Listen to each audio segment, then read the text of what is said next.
خوتي في هاد لا فيديو غادي نشوفوا الاعلام التونسي بدرجه اولى ومع شويه الاعلام المصري في واحد البلاطو كيفاش هضروا على مدرب المنتخب المغربي الوطني وليد الركراكي. هضروا عليه بواحد الطريقه سبيسيال كتحتاج متابعه لا فيديو.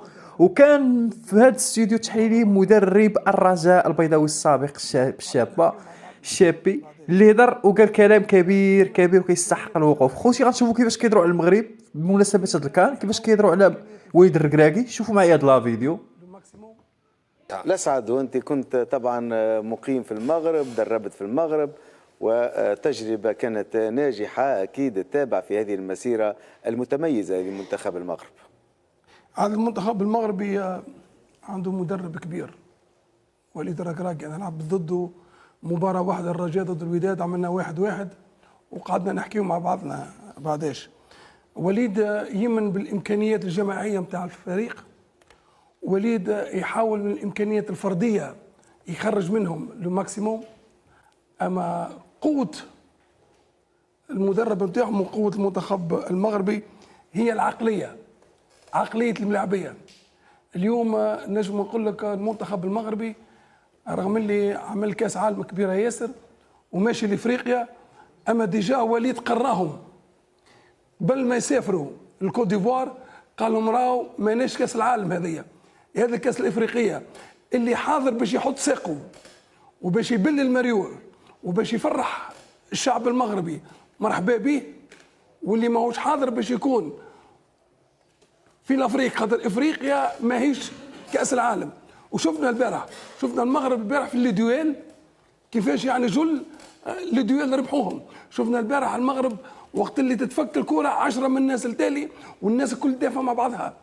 لكن شفنا قوة المغرب في تبديل اللاعبين، لما تبدل 3 ملاعبية مرة واحدة تدخلهم ما تشوفش الفريق قعد في وقت اللي باش يعاود يرجع للعب، وقتها زاد قواه وزاد يعني هاجم أكثر القدام.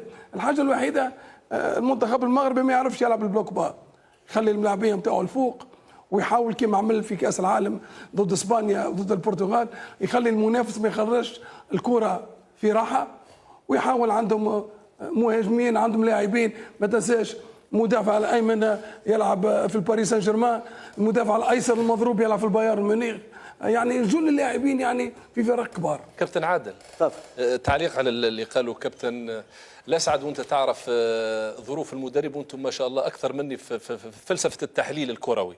من النقط المهمه انه وليد الركراكي في تعامله مع هذه الاسماء، مثلا في مباراه الامس هناك لاعب اسمه محمد الشيبي، هذا يلعب في الجيش، قبله اليوم في بيراميدز، اعطاه ثقه على اساس انه اساسي غير ايسر. طبعا وهو يلعب في مراكز مختلفه، حتى ظهير ايمن يوظفه بالطريقه. والبارح اعطاه ربما ثقه كما اعطاها العبد الصمد الزلزولي. هذه مؤشرات بانه الرجل حتى بالنسبه المزراوي ابعث فريق خاص وطبيب لالمانيا في الاليانز يوقفوا على اخر تحذيرات الرجل، وقال حتى لو ما شاركش يشارك معنويا لانه لاعب مؤثر. الجانب السيكولوجي مهم.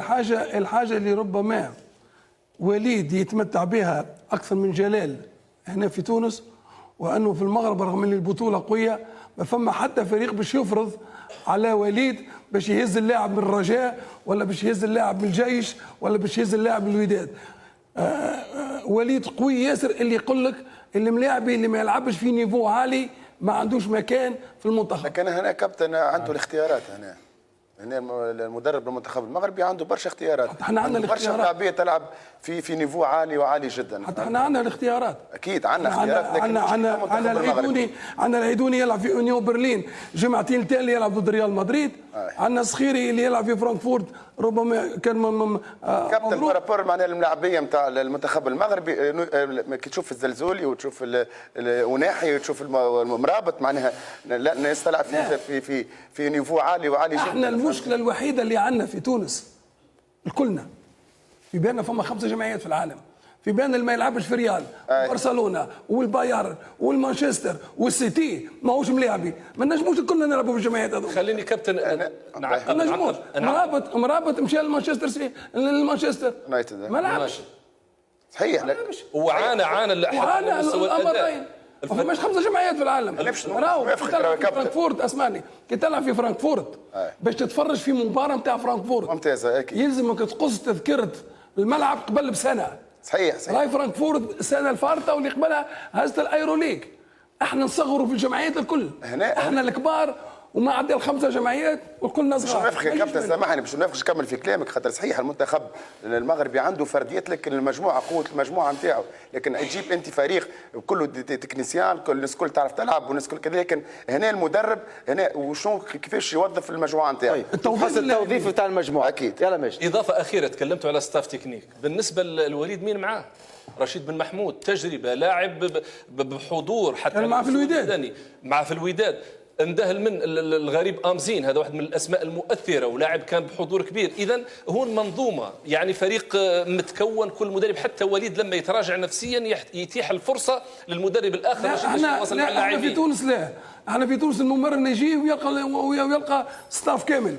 ما تنجمش اليوم كمدرب ما يختارش ما تنجمش اليوم المنتخب المغربي الحقيقه اليوم مع الرجال. اسمعني دقيقه ثابت، ما تنجمش اليوم كمدرب تدخل للمنتخب وتلقى موجود ستاف يقول لك اخدم معاه، ولا باش تدرب في جمعيه يقول لك اجا انت وحدك وانا حاطينك احنا لي زاد جوان.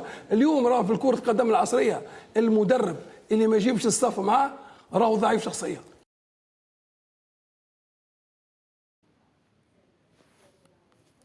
خوتي وصلنا لنهايه لا فيديو، ما تنساوش انكم تشتركوا معنا في القناه ديالكم فقط للرياضه، ودعمونا بلايك اعجاب باش يبقى يوصلكم الجديد ديالنا. تهلاو ليا في راسكم.